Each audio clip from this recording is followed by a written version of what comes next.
कथा भगवान श्री कृष्ण ने अर्जुन को अपने परा अपरा शक्ति के बारे में बताया। जय श्री राम मित्रों, मैं नीतू पांडे यूट्यूब चैनल पर आप सबका स्वागत करती हूँ। इस कथा का वर्णन भगवत गीता में मिलता है।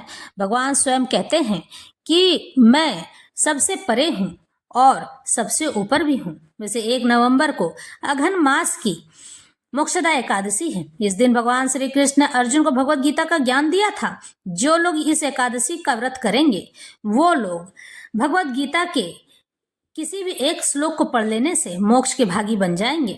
मोक्ष मिले न मिले, लेकिन आपको पापों से मुक्ति अवश्य मिल जाएगी। लेकिन एकादशी का मतलब ही है मोक्ष पाना, इसलिए जो लोग एकादशी करेंगे वो मोक्ष की कतार में अवश्य खड़े हो जाएंगे और भगवान उनके लिए मोक्ष का रास्ता तैयार कर देंगे। ऐसा नहीं है कि आप एकादशी करेंगे तो आपको तुरंत मोक्ष मिल जाएगा, क्योंकि आपने या हमने जो भी अच्छे बुरे कर्म किए हैं उन सभी का फल भोगना पहले बाकी होता है। जब हम उसे भोग लेते हैं उन फलों को, तब जाकर हमें मोक्ष की प्राप्ति होती है। भगवान अपने शरण में किसी भी हिसाब किताब को बाहर नहीं रखना चाहते हैं। तो आज की कथा आरंभ करते हैं। अपरेय मित स्तवन्याम प्रकृतिम वृद्धि में पराम जीव भूताम महाबाहो ययदम धार्यते जगत। हे महाबाहु अर्जुन, इनके अतिरिक्त मेरी एक अन्य पराशक्ति है जो प्रकृति है, जो इन जीवों से युक्त है, जो कि उस मनुष्य में 4 प्रकार के काम, क्रोध, लोभ और मोह और अहंकार, यह चीज उनमें व्याप्त रहते हैं, जो इस भौतिक अपरा प्रकृति के साधनों का विदोहन करते हैं, नाश कर देते हैं। इस श्लोक में स्पष्ट कहा गया है कि जीव परमेश्वर की परा प्रकृति शक्ति है। अपरा शक्ति तो पृथ्वी, जल, अग्नि, वायु, आकाश, मन, बुद्धि तथा अहंकार जैसे विभिन्न तत्वों के रूप में प्रकट होती है। भौतिक प्रकृति की ये दोनों रूप स्थूल पृथ्वी आदि तथा सूक्ष्म मन आदि अपरा शक्ति के ही प्रतिफल हैं। जीव जो अपने विभिन्न कार्यों के लिए अपरा शक्तियों को विदोहन करता है, स्वयं परमेश्वर की पराशक्ति है और वह वही शक्ति है जिसके कारण सारा संसार कार्यशील है। यानी कि पराशक्ति का मतलब है काम, क्रोध, लोभ, मोह और अहंकार। ये पांचों मिलकर भगवान की श्री कृष्ण के पराशक्ति के रूप में जाने जाते हैं, यानी कि प्रकृति शक्ति के रूप में, जो हर मनुष्य में व्याप्त होती है। जब मनुष्य भगवान की शरण में जाता है तो इन्हीं पराशक्तियों को मनुष्य के जीवन में निकाल कर उसे अपना भोजन बना लेते हैं। इसके लिए वो पहले करोमि बंधु बांधव विच्छेदम, यानी आपके परिवार, रिश्तेदार, समाज, पड़ोसी सभी से आपको दूर कर देते हैं। इन लोगों के दूर कर देने पर ही मनुष्य क्रोध और लोभ से दूर हो जाता है। फिर आती है आसक्ति, यानी कि मनुष्य के भीतर से काम वासना, शारीरिक वासना को हटाकर प्रभु अपने आप में ही उस मनुष्य को आसक्त कर देते हैं, ताकि उसका ध्यान काम वासना पर से हट जाए। अब बचा अहंकार। अहंकार का नाश करने के लिए भगवान सुंदर लीला करते हैं। जो लोग सोचते हैं कि ये तो मैंने ही किया है, जो ही अहंकार का भाव उत्पन्न होता है उस मनुष्य के कार्य रुकने लग जाते हैं, कार्य बाधा आरंभ हो जाती है और तब तक चलती है जब तक मनुष्य का अहंकार समाप्त न हो जाए। और फिर जब मनुष्य थक हार कर ईश्वर को अपना सब कुछ समर्पित कर देता है, उनकी शरण में चला जाता है, तो भगवान उस मनुष्य की बागडोर अपने हाथ में ले लेते हैं और उस मनुष्य को नई ऊंचाई तक ले जाते हैं। जो वह नहीं कहता उन बातों को पूर्ण कर देते हैं। इतने दयालु एवं कृपालु हैं हमारे दीनानाथ श्री कृष्ण। जो हूँ, जहाँ हूँ, जैसा हूँ, सब में मैं ही तो हूँ। हे अर्जुन पार्थ, तुम मुझे चाहे जिस रूप में भजो, लेकिन सच तो ये है कि शिव भी मैं ही हूँ, काली भी मैं हूँ, यानी शिव की शक्ति भी मैं ही हूँ, सारा चराचर जगत मैं ही तो हूँ। इसलिए सब मुझ में ही व्याप्त है और इसलिए मुझे ही अपना सब कुछ मानो। तब भगवान अपनी अपराशक्ति के बारे में बताते हैं और कहते हैं कि हे अर्जुन, मेरी अपराशक्ति पृथ्वी, जल, अग्नि, वायु, आकाश, मन और बुद्धि है। चंचल मन और बुद्धि, जो लोग इन सभी चीजों को मुझ में व्याप्त कर देते हैं, जो मुझ में ही देखते हैं, मैं उनका कल्याण कर देता हूँ। और स्वयं परमेश्वर की पराशक्ति है और यह वही शक्ति है जिसके कारण सारा संसार कार्यशील है, कार्यों में लगा रहता है। इसके बिना संसार चलना दुर्लभ है। इस दृश्य जगत में कार्य करने की तब तक शक्ति नहीं आती है जब तक कि पराशक्ति अर्थात जीव द्वारा यह गतिशील नहीं बनाया जाता है। शक्ति का नियंत्रण सदैव शक्तिमान करता है, इसलिए जीव सदैव भगवान द्वारा नियंत्रित होते हैं। जीवों का अपना कोई स्वतंत्र अस्तित्व नहीं है। वे कभी भी सम यानी समान शक्तिमान नहीं होते हैं, जैसा कि बुद्धिहीन मनुष्य सोचते हैं। श्रीमद् भागवत जीव तथा भगवान के अंतर को इस प्रकार बताया गया है।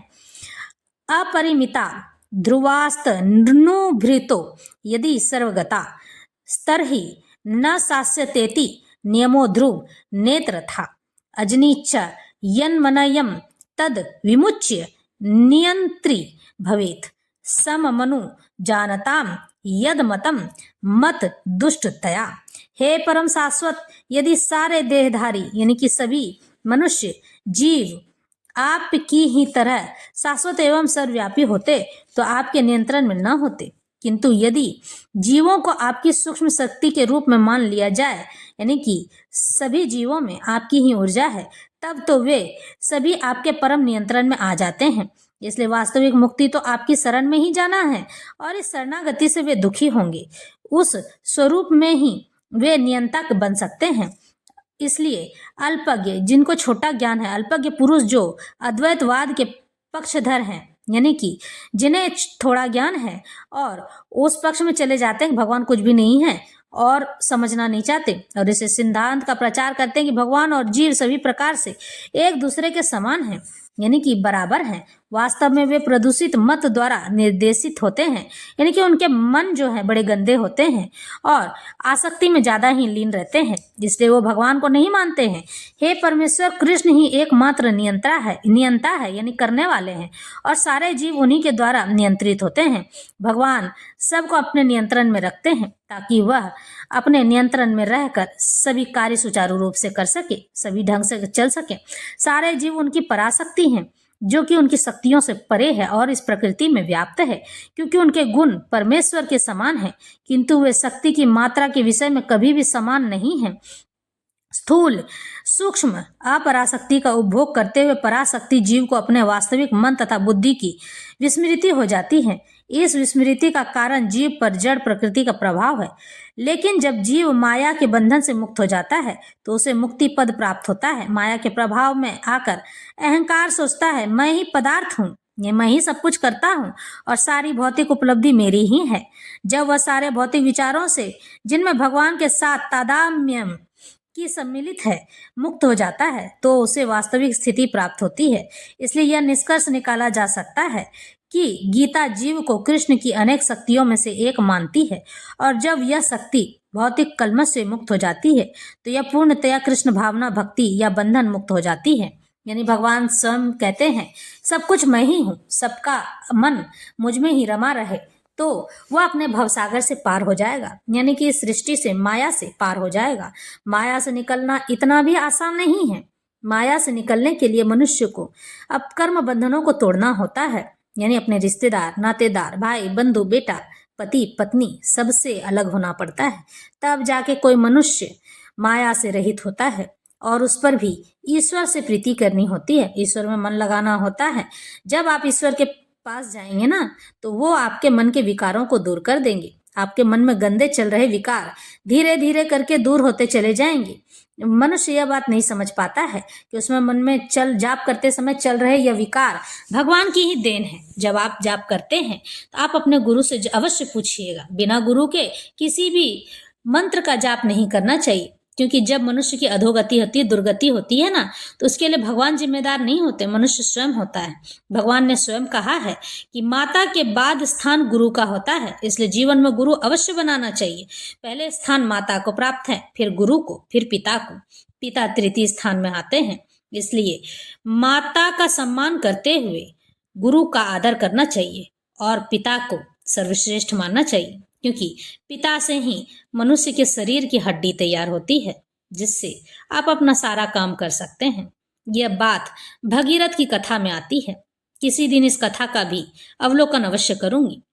ईश्वर ने चाहा तो हम सबकी बुद्धि सीमित रहे, अच्छी रहे, ईश्वर में लगी रहे। मेरी यही मनोकामना है। भगवद गीता का ये छोटा सा ज्ञान आज मैं समाप्त करती हूँ। फिर मिले।